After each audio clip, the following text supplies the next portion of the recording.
हाँ? मरण क्या है? बता रहे हैं सराद्य मरणम जीव त्यागो अंग पतनादिकृत। सर माने बाण, बाण आदि के प्रहार से, बाण आदि के प्रहार से प्राण त्याग करने को मरण कहते हैं। प्राण त्याग करने को मरण। इसमें अंग पतनादिकृत, इसमें अंगों का पतन आदि होता है। कौन से कार्य होते हैं? अंग पतन इत्यादि, मतलब गिर जाना। ठीक है ना? कोई मरता है तो खड़ा थोड़ी रहेगा, मर गिर जाता है। हाँ? जैसे उदाहरण के रूप में मनमथ राम मनमथ सरेण ताड़िता तुम सहेन हृदय निशाचरा गंधवद रुधिर चंदनोक्षिता जीव जीवितेश वसतिम जगामसा। ये रघुवंश महाकाव्य में महाकवि कालिदास ने ताड़का वध का वर्णन किया है। हैं? उससे उसके प्रसंग में यह श्लोक कहा गया है कि तो कहा निशाचरी रात्रिंचरी राक्षसी ताड़िका राम मनमथ सरेण ताड़िता तु सहेन। असज राम रूप कामदेव के हृदय में, मनमथ माने कामदेव, सरेण माने कामदेव के बाण से जो पीड़ित हृदय में ताड़ित वह जो राक्षसी ताड़का थी, ताड़का का गंधवद रुद्र चंदनोक्षिता जीवितेश वसतिम जगामसा। ताड़का गंधयुक्त रक्त रूप चंदन से लिप्त होकर के जीवन के ईश्वर माने जीवन का ईश्वर माने यमराज के स्थान को प्राप्त हो गई, अर्थात मृत्यु को प्राप्त हो। हाँ, मृत्यु को प्राप्त हो। मरण, ये क्या है? मरण, ठीक है ना? मरण है। तो मरण का एक उदाहरण है। कहा आलस्य क्या है? व्यभिचारी भाव में आलस्य भी है ना। तो आलस्य किसे कहते हैं? कहा आलस्यम श्रम गर्भादेश जाड्यम जिम्भा सिताधिकृत, यही है ना।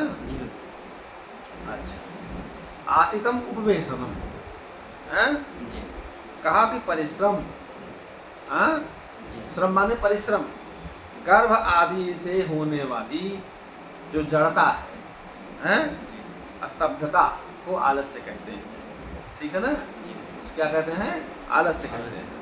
और उसमें क्या होता है? जृंभासिताधिकृत माने उसमें जमुआई आती है और बैठे ही रहना होता है, कुछ इधर उधर कोई काम नहीं करना होता है। हमने आपको कभी कभी आलसियों का उदाहरण बताया है कि दो आलसी एक बार ऐसे लेटे हुए थे मड़ई में, और मड़ई में आग लग गई। समझ रहे हो ना? हाँ जी। मड़ई में आग लग गई। एक ने देख ही लिया कि अरे आग लग गई, दूसरे ने कहा, वो तो दूसरा भी, उसका भी बाप था, कहा कि आग लग गई है तो कंबल डाल करके आँख मूंद दो। ठीक है? माने उठो मत, आँख मूंद दो, आँख मूंद दो। तो ये आलस्य का परम उदाहरण है। तो उसी तरह है कि आँखों को मूंद लेने से खतरा न जाएगा, आँखों को मूंदने से खतरा न जाएगा। अरे अभी तुमको वो देखना है जो देखना पड़ेगा, जो देखा न जाएगा। तो आलस्य का कोई वो थोड़ी होता है। तो आलस्य का ये सब है, जमुआई लेना, बैठे रहना, कुछ करना नहीं। जी। कहा अब उदाहरण देखिए। कहा कि न तथा भूषयत्यंगम न तथा भासते सखी जृंभते मुहुरासीना बाला गर्भ भरालसा। तो ये कहने का मतलब ये, गर्भ के भार से आलस्य पूर्वक युवती, जो युवती है जी, गर्भवती है, तो कहा ना तथा भूषयत्यंगम, पहले जैसे क्या नाम से वह जो है अपने शरीर में आभूषण इत्यादि श्रृंगार इत्यादि नहीं करती है। न तथा भासते सखी, अब पहले जैसे सखियों से हास परिहास बोलना चालना था, उस तरह से जब वो बोलती होती उस तरह से नहीं। ठीक है ना? ना तो पहले के समान शरीर को अलंकृत करती, भूषित करती है, और न सखी से भाषण ही उस तरह से करती है। फिर क्या करती है? कहा जिम्भते मुँह आसीना, आसीना बैठी बैठी वो मुँह, उन्हें बाल बाल जो है जिम्भते बाला तो गर्भ के भार से वो क्या नाम से केवल वो बार बार वो जमुआई जमाई ले हाँ जी बार बार वो जमाई जमुआई लेती है बैठे बैठे हाँ जी। ऐसे कहते नहीं कि बैठे बैठे आपकी शरीर भी नहीं दर्द करती हो टहल लीजिए कर लीजिए मतलब आलस को ये आलस्य का बढ़िया उदाहरण है ठीक है जी अब फिर क्या नाम से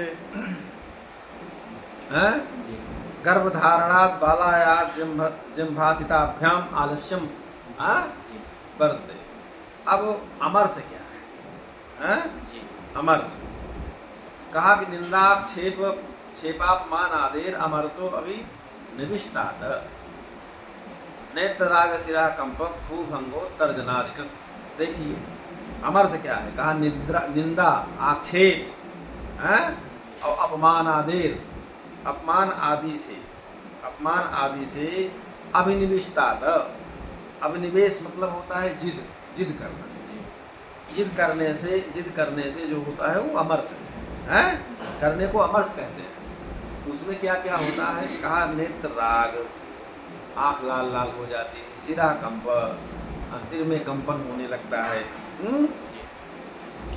और क्या है भ्रूभंगो भौहें कुटिल होने लगती हैं हाँ जी भौहों की कुटिलता होने लगती है तर्जन आदि भी ये सब काले इसमें देखे जाते हैं अमर से ठीक है जी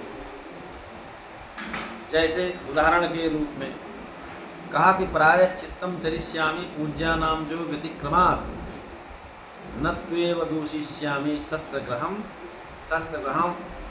महाभृतम ये जो है महावीर चरित्र में वशिष्ठादीन उद्देश्य परशुरामस्य वचनमिदं ये महावीर चरित्र नाटक में महर्षि वशिष्ठ को उद्देश्य करके परशुराम जी कहते हैं हैं जी परशुराम की युक्ति है तो कहा कि प्रायश्चित्तम चरिष्याम पूज्यानाम जो व्यतिक्रमात् कहा कि पूजनीय